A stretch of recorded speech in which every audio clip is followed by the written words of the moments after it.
Thank you for joining me on my Bible study on the Crucifixion. Today we'll be looking at Isaiah 53, which is a phenomenal chapter in the Bible. It was written 600 years before Christ. And as we take a look, it's going to seem as though this person was writing at the foot of the cross, watching all that was happening to Jesus. It so clearly identifies with Jesus of Nazareth, who was crucified around 30 AD. And yet 600 years before Christ, we see this prophecy describing the events that take place to Jesus on that first Good Friday. And no one can claim that Christians went in and changed the text of Isaiah so that it would seem as though it was speaking of Jesus, because we actually have a Isaiah scroll that was found among the Dead Sea Scrolls in the mid-20th century that dates back to 100 years before Christ. So what that means is while Jesus was walking the earth, there was this particular scroll out there that detailed the very events that we're going to read about in Isaiah 53 and the latter part of 52 while he was walking around. And that particular scroll we have in our possession today. And so this passage is often referred to as a description of the suffering servant. You see, Jesus has really two different identities, so to speak, in the Old Testament. First, he's referred to as a suffering servant, and the other way he is identified is as the conquering king. So this passage today really begins in 52, verse 13. It's among what is referred to as the servant songs in the book of Isaiah, and this is the fourth servant song. And Walter Kaiser, in his excellent book, The Messiah in the Old Testament, provides some of the commentary and notes I'm going to be sharing with you today. The first stanza is the latter part of chapter 52, namely verses 13 to 15. I'll begin by reading that passage. Behold, my servant shall act wisely. He shall be high and lifted up, and shall be exalted. As many were astonished at you, his appearance was so marred beyond human semblance, and his form beyond that of the children of mankind. Verse 15. So shall he sprinkle many nations. Kings shall shut their mouths because of him. For that which has not been told them they see, and that which they have not heard they understand. Isaiah really gives the ending up front. He says he shall be high and lifted up, and he shall be exalted early on.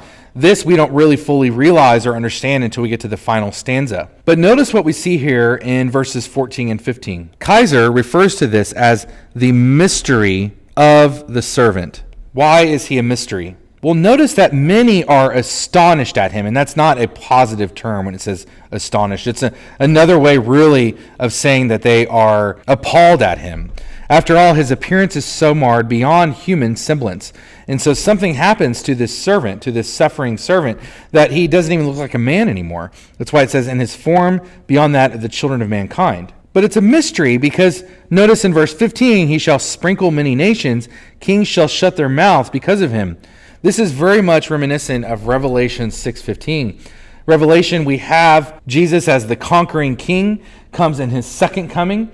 And Revelation 6:15 says, Then the kings of the earth and the great ones and the generals and the rich and the powerful and everyone slave and free hid themselves in the caves and among the rocks of the mountains, calling to the mountains and rocks, Fall on us and hide us from the face of him who was seated on the throne and from the wrath of the Lamb. And so in Christ's second coming, his judgment will be so strong that these people desire to actually be crushed by the mountains just so they don't have to look at him. And I feel like this is the kind of language we're picking up in verse 15. Whereas here in verse 14, we're clearly being more identified with the suffering servant. I think verse 15 is identifying with the conquering king. And so with that, we have the first advent or first coming being discussed in verse 14, and the second advent or second coming being described in verse 15. Going on to chapter 53, we have in the second stanza in verses 1 through 3, what Kaiser describes as the rejection of the servant. Let me start by reading this passage. Who has believed what he has heard from us, and to whom has the arm of the Lord been revealed? For he grew up before him like a young plant, and like a root out of dry ground. He had no form or majesty that we should look at him, and no beauty that we should desire him. Verse 3, He was despised and rejected by men, a man of sorrows and acquainted with grief. And as one from whom men hide their faces, he was despised, and we esteemed him not. Kaiser says, furthermore, this person is rejected, for most consider the servant only as a country bumpkin with rustic roots, humble appearance, and no royal presence or carriage. I mean, you can see the sad statements here of rejection in this passage. He had no form or majesty that we should look at him. He had no beauty that we should desire him. He was despised. He was rejected by men, a man of sorrows, acquainted with grief, and as one from whom men hide their faces. He was despised, said again, and we esteemed him not. So a rejection is being described here in this second stanza. In the third stanza, we have the atonement of the servant. Listen to the passage of verses 4 through 6. Surely he has borne our griefs and carried our sorrows, yet we esteemed him stricken, smitten by God, and afflicted. But he was pierced for our transgressions, he was crushed for our iniquities. Upon him was the chastisement that brought us peace, and with his wounds we are healed. Verse 6. All we like sheep have gone astray, we have turned every one to his own way, and the Lord has laid on him the iniquity of us all. You can hear the atonement language in verse 4 immediately. Surely he has borne our griefs and carried our sorrows, and yet we esteemed him stricken, smitten by God, and afflicted. But wait, if he's smitten by God and afflicted, we might ask ourselves, well, what did he do? But then verse 5 tells us, but he was pierced for our transgressions. He was crushed for our iniquities. Upon him was the chastisement that brought us peace. So in this sense, the Messiah, the suffering servant, is making us at one. That's the language of atonement, is he's making us at one with God again, because he has borne our griefs and carried our sorrows. And God has done this. He was smitten by God, and it's our transgressions and our iniquities that caused him to be pierced. You can hear the crucifixion language being spoken of here. And by the way, this is before the Romans were even crucifying anyone. In fact, another passage that discusses the suffering servant is Psalm 22, in which David prophetically identifies with the suffering servant, stating that they pierced my hands and my feet. And of course, that is what happens to a crucified person. And that was written 1,000 years before Christ. And by the way, that was written before crucifixion was even invented. So he may have been smitten by God, but it was for our transgressions and our iniquities. And the result is bringing us peace with God. And Peter picks up on this language in the New Testament, referencing this language of, and with his wounds, by his stripes or by his wounds, we are healed. And if you wonder why did this have to happen? Well, verse 6 tells us, we like sheep have gone astray. We have turned every one to his own way. And so therefore, that is why the Lord has laid on him the iniquity of us all. It was only him that could do it, because we have gone astray. We have turned every one of us to our own way. In the fourth stanza, we have the submission of the servant. In what way has he submitted? Well, let me begin by reading the passage. He was oppressed and he was afflicted, yet he opened not his mouth. Like a lamb that is led to the slaughter, and like a sheep that before its shearers is silent, so he opened not his mouth.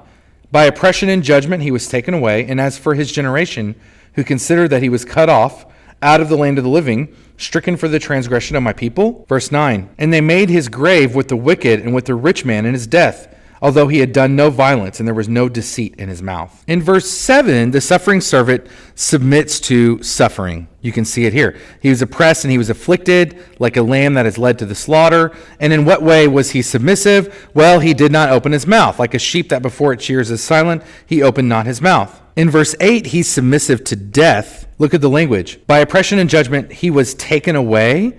And for this generation who considered that he was cut off out of the land of the living, stricken for the transgression of my people. And there's kind of a who cares attitude here in verse 8 that Isaiah is calling out when he says, who considered that he was cut off out of the land of the living, stricken for the transgression of my people?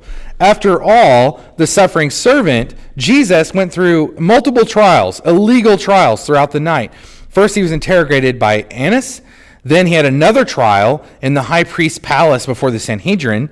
And then he had a trial before Pilate, and then one before Herod, and then the final one, a judgment and sentencing to death. And it doesn't seem like anyone cares. That's the language that's happening here in verse 8. So in this way, the Messiah, or the suffering servant, submits to death. Finally, the suffering servant submits to burial. Look what it says. And they made his grave with the wicked and with a rich man in his death. Of course, Jesus was crucified, surrounded by criminals. And this rich man in his death has got to be a reference to Joseph of Arimathea, who was clearly rich by the description of the tomb that Jesus borrowed. Literally just borrowed it for the weekend, right? And it says he had done no violence and there was no deceit in his mouth. And so here we have more language of him being innocent. In the final stanza, we have the exaltation of the servant. I'll read verses 10 to 12. Yet it was the will of the Lord to crush him. He has put him to grief when his soul makes an offering for guilt. He shall see his offspring. He shall prolong his days. The will of the Lord shall prosper in his hand. Out of the anguish of his soul he shall see and be satisfied. By his knowledge shall the righteous one, my servant, make many to be accounted righteous, and he shall bear their iniquities. Verse 12, therefore I will divide him a portion with the many, and he shall divide the spoil with the strong, because he poured out his soul to death and was numbered with the transgressors. Yet he bore the sin of many and makes intercession for the transgressors. Yes, from the human perspective, the Jews and the Romans were responsible for the crucifixion of Jesus, but all of this was the plan of God. It was the will of the Lord to crush him. He has put him to grief. When his soul makes an offering for guilt, you see, that's what was happening here. That is what is happening with the atonement, is that he was making an offering for our guilt, for on our behalf, he was making this offering. And because of that, he shall see his offspring, he shall prolong his days. When Jesus died on the cross, he satisfied God's wrath on sin, God's judgment that is perfect and cannot fail. He satisfied the judgment of God on the sin of mankind. And because of this, the language is, he shall prolong his days. Well, how can his days be prolonged unless it means resurrection? After all, we learned in the previous stanzas, he suffers, dies, and is buried. So this must be a reference to the resurrection. We have the language of God's satisfaction. Again, out of the anguish of his soul, he shall see and be satisfied. By his knowledge shall the righteous one, my servant, make many to be accounted righteous. So that's what he did. He transferred to our account righteousness, the righteousness of Christ. And he shall bear their iniquities. That language, again, of him bearing the sins of mankind. Finally, Kaiser points out in verse 12 that there are 4 reasons stated why the divine seal of God's approval is placed on this servant of the Lord. First, he has poured out his life unto death. Also, he has allowed himself to be counted or numbered with the transgressors. Furthermore, because he has borne the sin of many. And finally, because he makes intercession for the transgressors. This is exactly what Jesus did on the cross when he said, Father, forgive them, for they do not know what they are doing. What a magnificent servant of the Lord, and what a gracious atonement for our sins. God bless.